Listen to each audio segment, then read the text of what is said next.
enseguida les presento a nuestro invitado de hoy, que es médico, que trabajó durante un cuarto de siglo, o sea, un rato largo, como cirujano especializado en medicina digestiva, pero su interés en el funcionamiento del cerebro después le ha convertido en uno de los máximos investigadores de la inteligencia humana. Hoy es uno de los expertos más demandados por las empresas y administraciones públicas para dar conferencias, seminarios sobre asuntos tan cruciales como el liderazgo, la creatividad, la innovación empresarial, la gestión del cambio.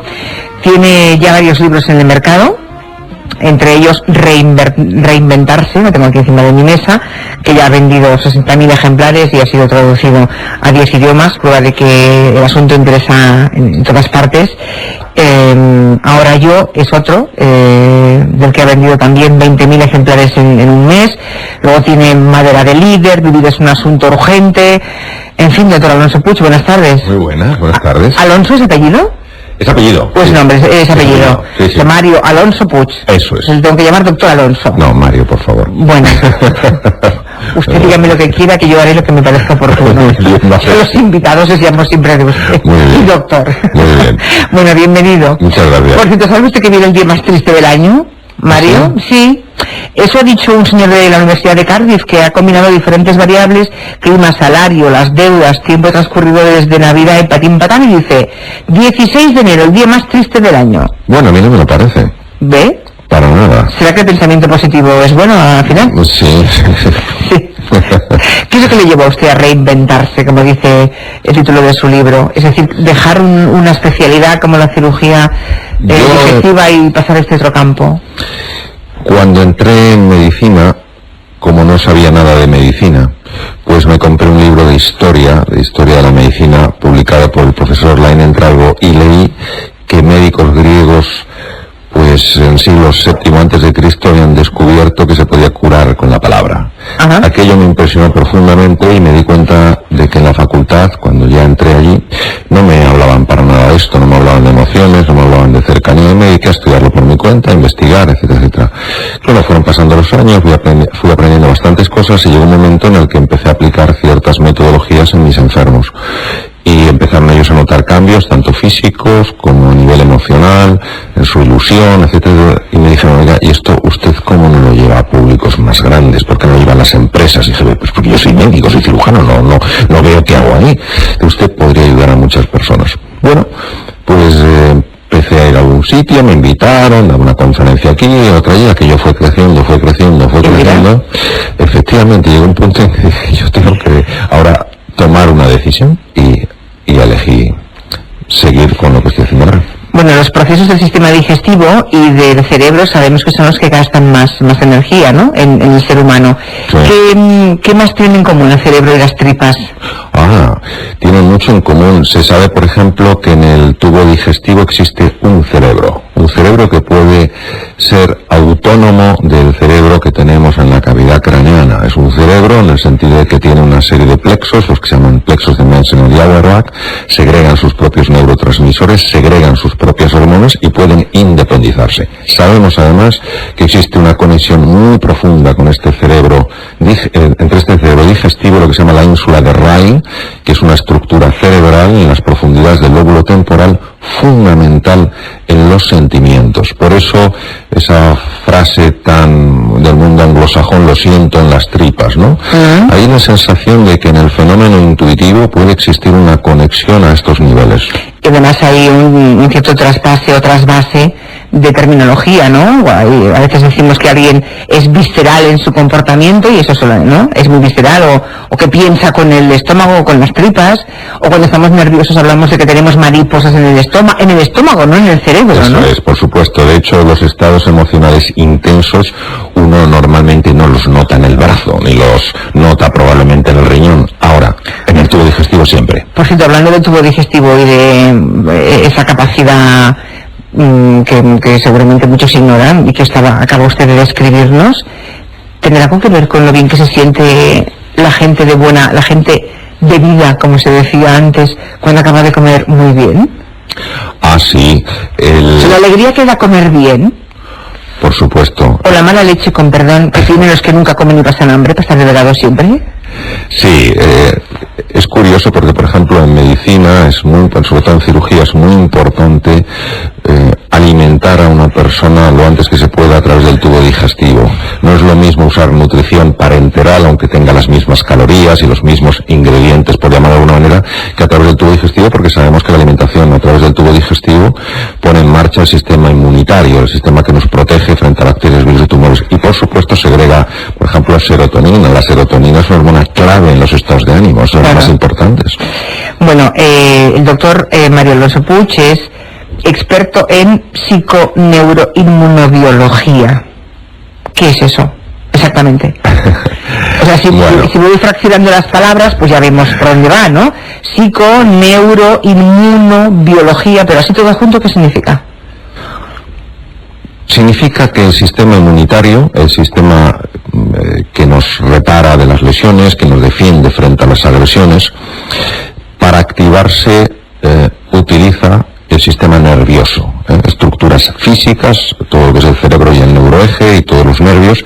Tengamos en cuenta que tenemos 45.000 kilómetros de nervios en un ser humano, es que se dice pronto. 45.000 kilómetros. Es una barbaridad, y casi el mismo número en cuanto se refiere a vasos sanguíneos. Y claro, esa estructura cerebral se activa a través de procesos mentales. Por eso la mente, a través del sistema nervioso, afecta a lo que es la inmunobiología, afecta al sistema inmune e incluso podría afectar hasta el material genético. Eso dice usted. También que los estados de ánimo negativos generan daño cardiovascular y digestivo, además de favorecer la impotencia y la infertilidad, escribe en su libro. Sí. Los estados de ánimo reflejan cambios emocionales, y las emociones son estados corporales que implican niveles hormonales radicalmente diferentes. Cuando una persona, por ejemplo, está permanentemente en estado de ira o permanentemente en estado de desesperanza, segrega una cantidad excesiva de una hormona que se llama cortisol, y el cortisol daña los huesos, daña la musculatura, daña el sistema inmunológico y obviamente sobrecarga el corazón. Los estados de ánimo de una persona está más ilusionada, más calmada, también se asocian a constelaciones hormonales radicalmente distintas, mucho más serotonina, beta-endorfina, dopamina, es decir, no son inocuos para nada nuestros estados de ánimo. Lo que entiendo menos es que pueda llegar a experimentarse incluso un cambio genético. Todo lo demás, vale, pero el genético no lo entiendo. Es que es un descubrimiento relativamente reciente. Nuestros genes codifican la formación de una serie de proteínas, y durante mucho tiempo se pensaba que directamente el gen se expresaba y ya estaba. Hoy hay toda una ciencia que se llama epigenética, que ha demostrado que junto a los genes están los epigenes, que quiere decir algo que está por encima del gen. ¿Qué es un epigeno? Pues un epigeno es como un enchufe que puede estar, un interruptor puede estar en on o en off. Si el interruptor está en on, el gen se expresa, pero si está en off, no se expresa. Es muy interesante que unos genes sí se expresen, y es muy interesante que unos genes, en caso de tenerlos, no se expresen, porque pueden dar lugar a mutaciones. Claro, esto sería revolucionario, o está siendo revolucionario, algo de lo que no se hablaba en ciencia hace unos años, ahora verdaderamente se habla con mucha intensidad, porque quiere decir que nuestros estados de ánimo, cuando están mantenidos en el tiempo, podrían tener algo que decir a la hora de qué genes hablan y qué genes se callan. Lo que ocurre es que eso que más o menos entra en relación con el llamado pensamiento positivo, y como el control de las emociones y del pensamiento puede ser bueno para nosotros, también tiene detractores últimamente, doctor Alonso, que son los que dicen, jolín, el enfermo de cáncer que al final acaba muriéndose parece que sea culpable porque no ha conseguido imponerle pensamiento positivo. Es decir, que hay una parte que es un poco demoledora. No, sí, a mí me parece este razonamiento y este comentario fundamental de hacer. A ver, yo creo que lo peor que se puede hacer en cualquier cosa es ser dogmático. Y cuando la ciencia da un puñetazo en la mesa y dice, y punto final, ojo. Hay que tener una tremenda humildad, porque estamos hablando a veces de enigmas y a veces de verdaderos misterios. Por supuesto que puede darse esta situación. Una persona enormemente positiva, con todo el apoyo familiar, con el mejor tratamiento, pues puede no tener un desenlace. Podría diagnosticar un cáncer de páncreas y ¿qué? Puede no tener efectivamente un desenlace que es el que lógicamente uno le haría ilusión que tuviera. Sin embargo, dicho esto, hay que añadir lo siguiente. Si sabemos que una persona que tiene un estado de ánimo elevado, es decir, que reconociendo la dificultad también piensa que tiene opciones para salir adelante, sabemos que el tipo de hormonas que pone en marcha favorecen la puesta en actividad de una serie de células como los linfocitos CD4, los NK, que son claves para luchar con los tumores. Es decir, seguridad en la vida solo tenemos una. En un momento determinado nos vamos de este barrio. El resto que hacemos, aumentar las posibilidades. Y por eso yo estoy de acuerdo con aquellas personas que a veces se enfadan con tanto, sé positivo, sé positivo. Momento. Ser positivo aumenta las opciones. Lo que no nos da es una garantía. Yo lo que pasa es que en la vida prefiero jugar con el mayor número de opciones que pueda. Claro. Durante mucho tiempo se ha creído que las neuronas no podían regenerarse, y esto desde que soy pequeña lo vengo escuchando, ¿no? Que a partir de cierta edad, muy temprana por cierto, empezamos a perder neuronas, sí. Y ya, bueno, uno se imagina que llega a los 50 en un estado lastimoso y aún así hacemos un programa de radio. Lo siento por los oyentes, pero creo que ahora la cosa está cambiando y hablan ustedes de neuroplasticidad, ¿no? ¿Qué es eso? Sí.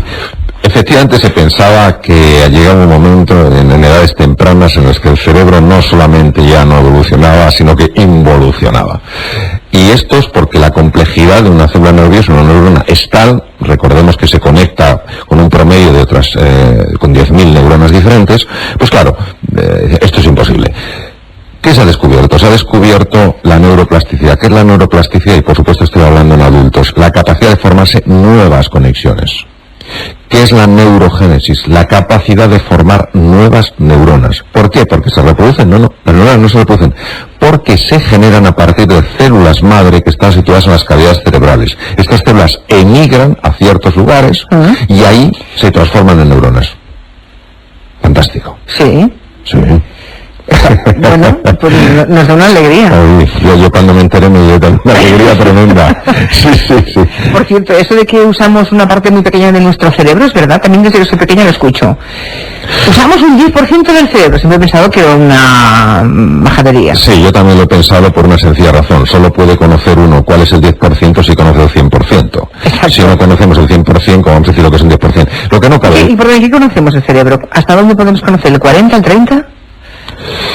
Científicamente hablando. Yo creo que, a ver, yo calculo que podemos conocer igual un 6%. ¿Un 6? Un 7, sí, por una razón muy sencilla. Es decir, el problema con el cerebro es el siguiente. Si se coge la neurona A, se puede saber exactamente lo que hace la neurona A. Si se coge la neurona B, se sabe exactamente lo que hace la neurona B. Pero cuando se las pone a hablar entre ellas, se produce algo que se llama la emergencia de propiedades de la naturaleza. Es como el oxígeno y el hidrógeno, cuando se unen forman agua que es radicalmente distinta. Sabemos los núcleos cerebrales, ya empezamos con las técnicas de tomografía, emisión de positrones, resonancia magnética, a ver las áreas cerebrales que se activan, pero lo que no acabamos de entender es la interacción entre cerebro y mente. No entendemos qué es la consciencia. ¿Es realmente un barrido de 40 ciclos por segundo? ¿Qué es la consciencia? Ahí es donde estamos muy perdidos. No en las estructuras cerebrales, que conocemos una barbaridad, no en el funcionamiento de esas estructuras, sino sobre todo en la interacción entre el cerebro y la mente. Bueno, estoy hablando de Dios a este paso, ¿eh? Pues podemos, si quiere, desde luego. No. ¿Un médico puede plantearse eso seriamente? Ah, yo sí. Yo, por supuesto, creo en la presencia de Dios, sí. ¿Pero en esas conexiones, incluso? Es que el cerebro se puede interpretar de dos maneras. Se puede interpretar como la explicación de todo o se puede interpretar como un instrumento de una complejidad extraordinaria que permita la conexión con cosas que a lo mejor trascienden el cerebro. Es decir, si yo cojo una radio, oigo música e intento abro la radio e intento buscar el origen de la música en el interior, no hay. Sin embargo, sabemos que hay unas ondas que necesitan algo muy especial, que es un aparato de radio, para que podamos escuchar. Yo sí creo que hay algo más elevado que nos trasciende. Podemos llamarlo Dios, podemos llamarlo universo, podemos llamarlo consciencia, podemos llamarlo uno, podemos llamarlo lo que queramos. Y creo que es una parte perfectamente compatible con montones de formas de pensar. Creo que el problema es cuando nos convertimos en dogmáticos y pensamos que somos los que poseemos la verdad y tenemos además que imponerla a los demás. Y creo que un científico no tiene por qué para nada estar separado de esa idea. Por ejemplo, el propio Albert Einstein era una persona tremendamente trascendente en sus planteamientos, no hay más que leer un poco su obra y es así, montones de científicos lo han expresado. Lo mismo que para mí de válido tiene un científico que dice que no cree en Dios. Creo que el problema es cuando hablamos de lo uno o lo otro y nos peleamos. Es mucho más lo uno y lo otro. Ahí demostramos que alguna conexión entre la A y la B no funciona. En el dogmatismo, seguramente. Por cierto, volviendo a sus orígenes, como cirujano experto en el aparato digestivo, lo que sí es cierto es que el ser humano empezó a desarrollar su cerebro cuando empezamos a comer más proteínas, o sea, cuando nos hicimos más carnívoros y pudimos dedicar mucho menos energía a la digestión, con lo cual, como nos sobraba energía, empezó a desarrollarse en nuestro cerebro, ¿no? Hay dos cosas que son diferentes y son complementarias. Es cierto que al tener un aparato digestivo más corto que el de un rumiante o de un ser que se alimenta sobre todo vegetales, obviamente pues esa energía se puede derivar a otras partes. Hay algo que nadie ha podido explicar todavía, que algunos le llaman como el equilibrio puntual.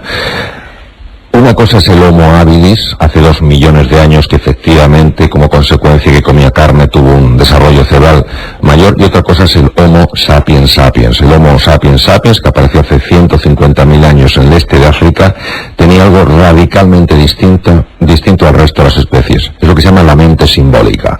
¿Qué es la mente simbólica? La mente simbólica es fundamentalmente la mente lingüística. Nosotros no podríamos tener la mente que tenemos si no tenemos lenguaje. Nadie ha podido explicar hoy en día cómo se produjo ese tipo de especie, que es igual a lo que somos nosotros. ¿De dónde surgió esa nueva mente, esa nueva forma de procesar la realidad? Desde mi punto de vista, y aquí tengo que decirlo obviamente con mucha humildad porque no soy ningún experto en este campo, creo que hay algo que todavía sigue siendo un enigma. Y por eso habla usted en sus libros del poder de las palabras, y dice una cosa que también lingüistas muy eminentes han dicho, como Chomsky, es que el lenguaje crea las ideas, ¿no? Crea la realidad. Las palabras abren cajones emocionales, escribe el doctor Mario Alonso Puig, de forma rápida y automática. Es decir, sin palabras no hay ideas. No, efectivamente, la mente racional no se puede entender sin lenguaje. O sea, una persona que usa 1500 palabras para expresarse, forzosamente es una persona que tiene pocas ideas. No, una persona que utiliza un número reducido de palabras lo que tiene es reducida la capacidad de ver más posibilidades en su vida. Por tanto, pocas ideas. Ideas a lo mejor no son pocas ideas, a lo mejor son ideas que no le ayudan a ver nuevas posibilidades. Entonces, no diría yo tanto pocas ideas como mejor ideas de menor alcance. ¿Pero podemos llegar a sentir cosas para las que no tenemos palabras que etiqueten? Sí, lo que pasa es que ese tipo de experiencias son experiencias que se consiguen, por ejemplo, a través de la meditación profunda, a través de el ensimismamiento en la naturaleza o con la música, y son experiencias que se llaman precisamente inefables, porque trascienden el lenguaje. Ya, pero pocas, ¿eh? Pocas y muy difíciles de experimentar, muy difíciles de experimentarse. ¿Cómo se desinstala el software cerebral que no funciona? Porque habla, eso es muy interesante, habla en reinventarse de que pues tenemos en nuestro cerebro a lo mejor algún programa basura, una parte del software que no funciona. Y entonces, ¿cómo podemos liberarnos o deshacernos de esa parte de programa cerebral que no nos aporta nada, al contrario, que emite mucho ruido en nuestra vida diaria? Sí. Hay que trabajar a 2 niveles. El primer nivel es lo que se llama el nivel de la cosmovisión y el segundo nivel es el nivel de los estados de ánimo. ¿Qué es la cosmovisión? La cosmovisión es el mundo que yo he creado y de acuerdo al cual vivo. Yo tengo una percepción del mundo y una percepción de mí mismo que para mí es la realidad. No mi realidad, sino es la realidad. Y hay una serie de creencias que las vivimos como certezas a nivel inconsciente que pueden ser profundamente limitantes. Hay creencias de tipo global, el mundo es, y hay creencias que se llaman de identidad, yo soy.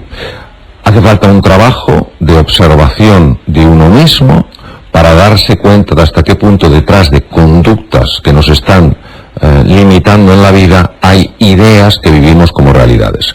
Y el segundo nivel son los estados de ánimo. Los estados de ánimo implica cómo utilizo el lenguaje, cómo interpreto, cómo evalúo. Segundo, cómo utilizo mi biología. Tiene muchísima importancia, por ejemplo, el ejercicio físico a la hora de estabilizar las emociones. Y tercero, dónde pongo yo mi atención. Si entro en un sitio y solo estoy viendo lo que me falta, lo defectuoso y lo negativo, o también puedo girar mi atención y ver otras cosas valiosas. Porque claro, el estado de ánimo es el que favorece que una determinada cosmovisión se ensanche o se haga más pequeñita. Vale, complejo todo eso, Está bien. Bueno, antes de despedir al doctor Mario Alonso Puig, tenemos aquí a Nuria Torreblanca, que ha estado siguiendo sus intervenciones y tomando nota para hacernos ahora un perfil para que le pongan cara y forma a nuestro invitado. Mario Alonso Puig viste traje verde oscuro, corbata verde manzana y camisa azul celeste, a juego con la correa del reloj de azul marino. Parece que los colores de su vestuario le escuchan para reinventarse también y competir unos con otros. El doctor tiene rasgos ligeramente orientales, ojos rasgados y muy oscuros, cejas pobladas y el pelo negro, muy liso, disciplinado con la raya del lado. Mario tiene una boca generosa, por lo expresiva, por los labios carnosos y por los dientes bien alineados. La frecuencia con la que sonríe le ha dejado secuelas, una pequeña arruga en el rictus y una libretita para apuntar conceptos mientras sonríe, no sea que se le olvide algo. Las gafas de montura fina no ocultan ninguno de sus rasgos. Es más, quedan en segundo plano ante la presencia de su mirada, directa, afable y sobre todo muy limpia. De todos los enigmas y misterios que nos ha desvelado Mario, la existencia del cerebro digestivo es la más inquietante de todas. Quizá por eso, para no chafar el cerebro estomacal, se sienta con la espalda muy recta, como si de niño hubiera tenido un profesor que le machacara con lo de la postura corporal. Unido a sus exquisitos modales de gentleman, no es de extrañar que Mario Alonso quiera convencernos de que la vida puede ser maravillosa, como decía Andrés Montes. Por lo menos esta entrevista sí que lo ha sido. ¿Algo que reprocharle a Nuria Torreblanca? No, ¿verdad? Nada que reprochar y mucho que agradecer. Bueno, le leo, estaba yo repasando así muy por encima todo lo que a través de Facebook y Twitter hemos recibido, y tengo muchas de cal y alguna arena también. Muy bien. Dice, lógico.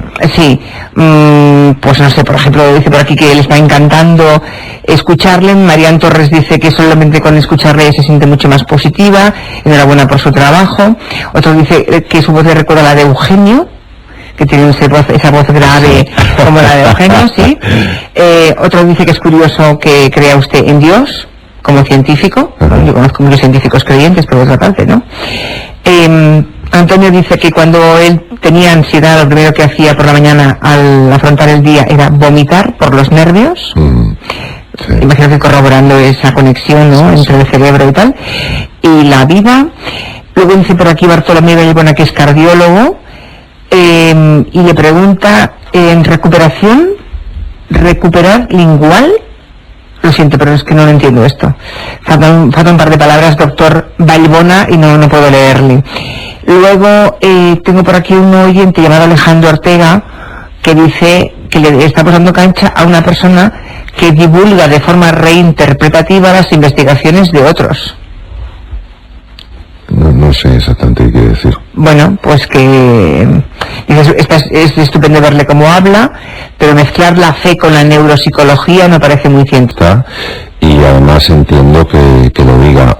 De alguna manera, creo que hay veces que generamos compartimentos estancos, que decimos lo uno o lo otro, y a veces lo uno y lo otro. Me permito recordar que el mejor neurocirujano probablemente que ha habido en el mundo, el profesor Penfield, creador del Instituto Neurológico de Montreal, era un hombre absolutamente agnóstico, fue una persona que desarrolló técnicas para la epilepsia, con lo cual el enfermo está despierto mientras lo operan, y en sus publicaciones al final puso el cerebro es la costura del alma.